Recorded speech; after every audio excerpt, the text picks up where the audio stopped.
Persiapan ke lokasi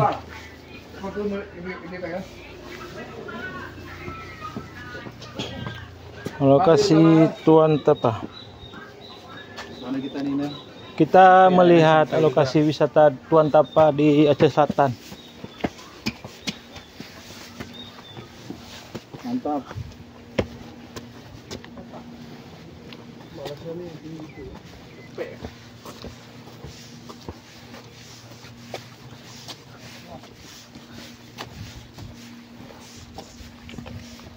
Kita mendaki jalan. Orang gemuk lumayan melelahkan nih.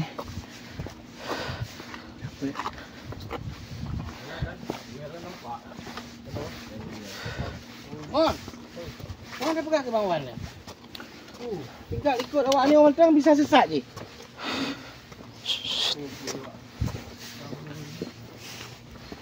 Tinggal sesat ni orang tu sesat je. Lawan. Sayang awak si je. Contoh yang Contoh di bawah tuh.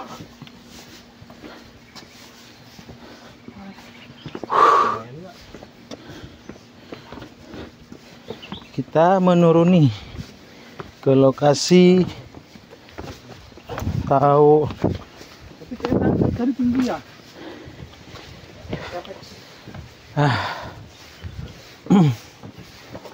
Untuk lautannya terasa cocok kali spot mancing.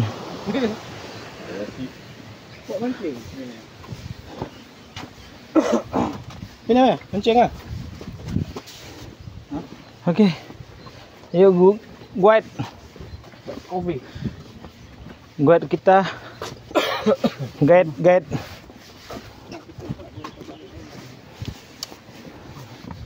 Kita menuruni lagi. Di sini jangan terlalu ria karena lokasinya kata teman saya Bembeng Nurdensa agak ini ya. Ya, sini bebatuan. Kita bisa melihat dengan jelas tapaknya dari atas ini ya. Kalau dari bawah bisa juga, dari bawah sini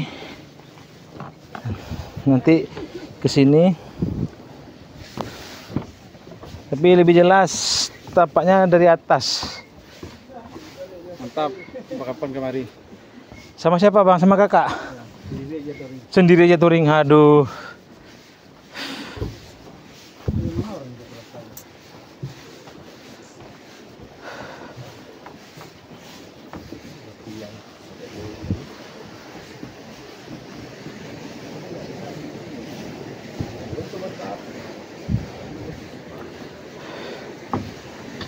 Dari ini aja ya.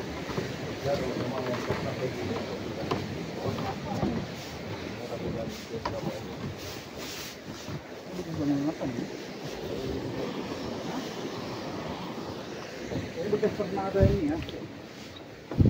Di tempat wisata ini.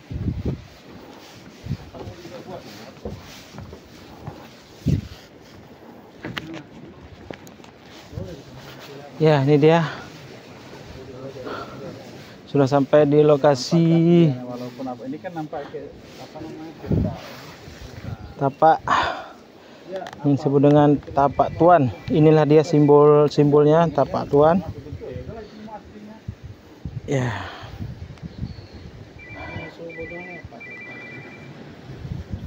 Halo. sore. Kamu buat apa? Kan tidak ada orang. Ini orang turun langsung aja ya.